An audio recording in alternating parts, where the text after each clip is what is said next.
Hi friends, நம்மளோட சேனல்ல PGTRB Zoology, TNPSC, Degree Level Zoology, Syllabus Wise Content நான் provide பண்ணிருக்கேன். இன்னைக்கு நம்ம பார்க்க போற யூனிட் Developmental Biology. அதில் நம்ம பார்க்க போற டாபிக் வந்து Types of Egg. Types of Egg ரொம்ப ஒரு ஈஸியான டாபிக், அதே நேரத்தில் ரொம்ப இம்பார்ட்டன்டான டாபிக். ரெகுலராகவே ப்ரீவியஸ் இயர் கொஷின்ஸில் டைப்ஸ் ஆஃப் எக்லேருந்து நம்ம கொஷின்ஸ் ரிப்பீட்டடாக பார்த்துட்டே இருக்கோம். Patterns of egg, patterns of egg நம்ம டைப்ஸ் ஆஃப் எக்னு சொல்லலாம். சிலபஸ்ல டைப்ஸ் ஆஃப் எக்னு தான் கொடுத்துருக்கு. நான் சும்மா பேட்டர்ன்ஸ் ஆஃப் எக்ன்றதையும் உங்களுக்கு இன்ட்ரோடியூஸ் பண்றேன். இந்த டேர்ம் ரெண்டுமே ஒன்று தான். டைப்ஸ் ஆஃப் எக்கை நம்ம எப்படி பிரிக்கிறோம் அப்படின்னா, அதுல எவ்வளவு யாக் இருக்கு, அதிகமா இருக்கா கம்மியா இருக்கா, அல்லது டிஸ்ட்ரிபியூஷன் ஆஃப் யாக்.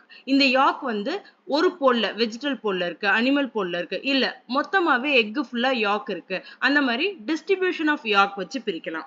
அப்படி இல்லை அப்படின்னா அந்த எக் எப்படி டெவலப் ஆகுது, மொசைக் டெவலப்மெண்ட்டா இல்ல ரெகுலேட்டிவ் டெவலப்மெண்ட்டா அப்படின்னு சொல்லி நம்ம பிரிக்கிறோம். அதாவது டைப் ஆஃப் டெவலப்மெண்ட் வச்சும் நம்ம எக்கை வந்து டிஃபரன்ஷியேட் பண்ணலாம்.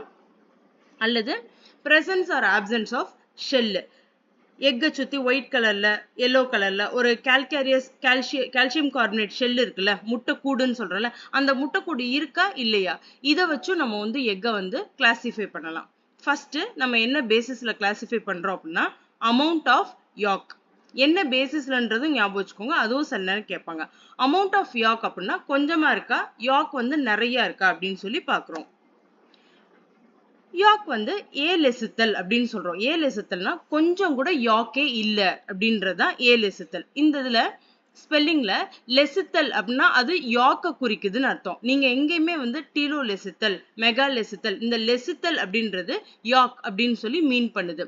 ஏ லெசித்தல்னா நோ யாக், யாக்கே இல்லாம ஒரு எக் இருக்கா அப்படின்னா yes. Example eutherian mammals, man, rabbit, cow. நம்ம பாக்குற, நம்ம கண்ணால பாக்குற, நம்ம கண்ட்ரில பாக்குற மேமல்ஸ் எல்லாமே யுதேரியன் மேமல்ஸ் தான். மார்சுபியல் மேமல்ஸ் தான் என்னன்னா, அதெல்லாம் ஆஸ்திரேலியால இருக்கும். கேங்குரு அதெல்லாம் வந்து, கிவி அதெல்லாம் வந்து மார்சுபியல் அனிமல்ஸ். ஸோ யுதேரியன் மேமல்ஸ் எல்லாத்துக்குமே ஏ லெசித்தல், யாக்கே இருக்காது. எக்ஸாம்பிள்ஸ் ஞாபகம் வச்சுக்கோங்க நேமோட சேர்த்து.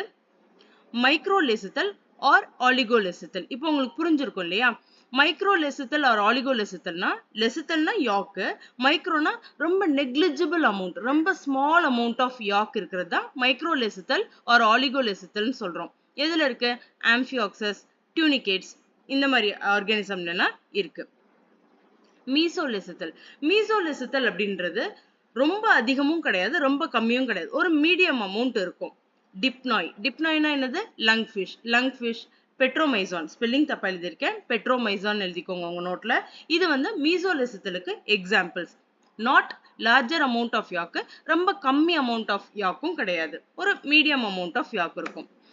அதிகமான அமௌண்ட் ஆஃப் யாக் இருந்தா அதை வந்து நம்ம ஃபோர்த் கேட்டகரியில பாக்குறோம், பாலிலெசித்தல் ஆர் மெகாலெசித்தல் ஆர் மேக்ரோலெசித்தல். மெகாலெசித்தல் மேக்ரோலெசித்தல்னு கொடுத்தாங்கன்னா நீங்க நேம் வச்சு ஈஸியா கண்டுபிடிச்சிருவீங்க, அதுல அதிக அமௌண்ட் ஆஃப் யாக் இருக்குன்னு சொல்லிட்டு. அதுக்கு இன்னொரு நேம் இருக்கு பாத்துக்கோங்க, பாலிலெசித்தல். பாலிலெசித்தல்னு கொடுத்தாலும் அது மேக்ரோலெசித்தல் எக்குக்கு தான் சமம், ஒரே அதர் நேம் தான்.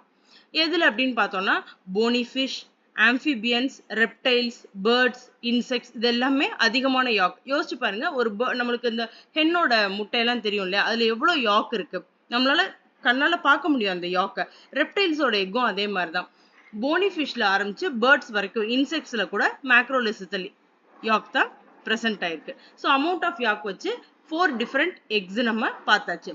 அடுத்த பேசிஸ் என்னன்னு பார்த்தோம்னா, டிஸ்ட்ரிபியூஷன் ஆஃப் யாக். யாக் எப்படி ஒரு எக்குக்குள்ள டிஸ்ட்ரிபியூட் ஆயிருக்கு, ஃபுல்லா இடத்துல இருக்கா இல்ல ஏதாவது ஒரு போல்ல, ஒரு மூலையில, ஒரு கார்னர்ல தான் இருக்கான்னு சொல்லி நம்ம இப்ப பார்க்க போறோம். டிஸ்ட்ரிபியூஷன் ஆஃப் யாக் வச்சு பிரிக்கையில ஃபர்ஸ்ட் ஒன் ஹோமோலெசித்தல் ஆர் ஐசோலெசித்தல். ஹோமோ அப்படின்னாலே ஈக்குவல் அப்படின்னு தான் அர்த்தம், ஐசோ அப்படின்னாலும் ஈக்குவல் டிஸ்ட்ரிபியூஷன் தான். எக்கு ஃபுல்லாமே யாக் வந்து பரவி கிடக்கும். எதுலன்னு பார்த்தோம்னா echinoderms and amphioxus. Uniformly distribute ஆயிருக்கும், எல்லா இடத்துலயுமே கொஞ்சம் கொஞ்சம் கொஞ்சம் யாக் இருக்கும், யூனிஃபார்மா டிஸ்ட்ரிபியூட் இருக்கும். டீலோலெசித்தல். டீலோலெசித்தல் அப்படின்றது டீலோ அப்படின்னா அட் ஒன் போல், ஒரே ஒரு கார்னர்ல மட்டும்தான். ஓகே, ஒரு எக் எடுத்தீங்கன்னா அதுக்கு ஒரு நார்த் போல் சவுத் போல் மாதிரி 2 போல் இருக்கு, 2 மூலைகள் இருக்கு இல்லையா? அதுல டீலோலெசித்தல் எக்ல யாக் எங்க போய் நிக்கும் அப்படின்னா வெஜிடல் போல்ல போய் நிக்கும். ஒரு எர்த்துக்கு வந்து நார்த் போல் சவுத் போல் மாதிரி எக்குக்கு வந்து வெஜிடல் போல் அனிமல் போல் இருக்கும். இதுல யாக் எங்க போய் நிக்கும் அப்படின்னா வெஜிடல் போல்ல தான் போய் நிக்கும். அனிமல் போல் வந்து யாக் இருக்காது. அந்த இடத்துல தான் வந்து ஸ்பெர்ம் வந்து ஃபெர்டிலைசேஷனுக்காக உள்ள ஃபெர்டிலைசேஷன் கோன் ஃபார்ம் ஆகி ஸ்பெர்ம் என்டர் ஆகுறது அனிமல் போல். அப்ப யாக் எங்க இருக்கும்? வெஜிடல் போல்ல. Example fish, amphibians, reptiles, birds. Maximum megalecithal பார்த்தோம் இல்லையா, நிறைய யாக் வச்சிருக்கிற முட்டைன்னு சொல்லி, அதெல்லாமே டீலோலெசித்தலா தான் இருக்கு. Third one சென்ட்ரோலெசித்தல். நேம் வச்சு ஈஸியா கண்டுபிடிச்சிடலாம். லெசித்தல்னா யாக்கு, சென்ட்ரோலெசித்தல்னா எக்கோட சென்ட்ரு நடுப்பகுதியில அந்த யாக் இருந்தா அதை நம்ம சென்ட்ரோலெசித்தல் எக்குன்னு சொல்றோம். Example insects. அடுத்த பேசிஸ் என்ன அப்படின்னு பார்த்தோம்னா presence or absence of shell. முட்டையை சுத்தி கால்சியம் கார்பனேட் ஆன ஓடு வந்து இருக்கா இல்லையா, அந்த ஷெல் இருந்தா அதை நம்ம கிளிடாயிக் எக் அப்படின்னு சொல்றோம்.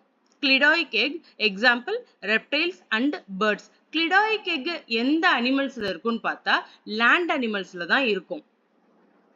ஆல்ரெடி ஃபெர்டிலைஸ் ஆயிருக்கும், லேண்ட் அனிமல்ஸ்ல தான் இருக்கும். அப்ப மேல ஷெல் இல்லாதத நான் கிளிடாயிக் ஷெல்ஸ்ன்னு சொல்றோம். Example mammals. எக்ஸாம்பிள் மேமல்ஸ்க்கு வந்து முட்டை ஓடெல்லாம் அந்த எக்குக்கு சுத்தி இருக்காது. நான் கிளிடாயிக் ஷெல்ஸ். அடுத்த பேசிஸ், ஃபோர்த் பேசிஸ் என்னன்னு பார்க்குறோம். டைப்ஸ் ஆஃப் யாக் பார்த்தாச்சு, டிஸ்ட்ரிபியூஷன் ஆஃப் யாக் பார்த்தாச்சு, presence or absence of shell பார்த்தாச்சு. நாலாவதா என்ன பேசிஸ்ல நம்ம எக்கை வந்து டிஃபரன்ஷியேட் பண்றோம்னா அதோட டைப் ஆஃப் டெவலப்மெண்ட், எப்படி அது கிளீவேஜ் ஆகுது, எப்படி டெவலப் ஆகுது, அதை வச்சு நம்ம எக்கை டிஃபரன்ஷியேட் பண்றோம். ஃபர்ஸ்ட் வந்து determinate egg or mosaic egg.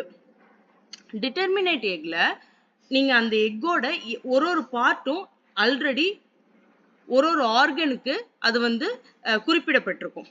நீங்க வந்து அந்த எக்ல கொஞ்சம் பகுதியை எடுத்துட்டீங்க அப்படின்னா அந்த ஆர்கானிசம் வளர்ந்து வரையில அதுக்கு ஒரு கால் இருக்காது, அல்லது ஒரு காது இருக்காது, ஸ்கல் டெவலப் ஆகாது. அந்த மாதிரி ஒவ்வொரு அந்த ஒரு பிளாஸ்டோசிஸ்ட் இருக்குன்னா சில செல்ஸ் வந்து இது கையா தான் மாறப்போகுது, இது காலா தான் மாறப்போகுதுன்னு ஃபர்ஸ்டே டிட்டர்மினேட் ஆகி இருக்கும். Okay, pre determined development. இது எல்லாமே ப்ரீ டிட்டர்மைன்ட். அது வந்து வளர்றதுக்கு முன்னாடியே அதோட பார்ட்ஸ் எல்லாமே ப்ரீ டிட்டர்மைண்டா இருக்கு. Polyclads, nemertines, annelids, mollusc, ascidian இதெல்லாமே determinate or mosaic. Indeterminate or regulative egg. Example amphioxus and mammals. இது இன்டிட்டர்மினேட், ப்ரீ டிட்டர்மினேஷனே கிடையாது. ஃபார் எக்ஸாம்பிள் ஒரு மேமலோட எக் வந்து செல் டிவிஷன் ஆகுது, டெவலப் ஆகுது அப்படின்னா ஒரு குறிப்பிட்ட காலம் வரைக்கும் அதுல இருந்து கொஞ்சம் செல்லை நம்ம லேபுக்கு ரிசர்ச்சுக்காகவோ இல்ல சும்மா அதை நம்ம பிரிச்சு எடுத்துட்டாலோ மிச்சம் இருக்கிற எக் எல்லாமே ஃபார்ம் ஆகி ஒரு முழு லார்வல் ஃபார்மோ இல்ல சைல்டோ இல்ல ஒரு குட்டி பப்பியோ ஒரு கேட்டோ வந்து டெவலப் ஆக முடியும் இன்டிட்டர்மினேட் ஆர் ரெகுலேட்டிவ்ல. ப்ரீ டிட்டர்மினேஷனே கிடையாது. எந்த செல்லை நீங்க எடுத்தாலும் அதுக்கு கண்ணு, காது, காலு, கை எல்லாமே ஒரு ரெகுலர் அடல்ட்டாவே அதால வளர முடியும். இதுதான் இன்டிட்டர்மினேட் ஆர் ரெகுலேட்டிவ் எக். இதோட டைப்ஸ் ஆஃப் எக் முடியுது. தேங்க்யூ.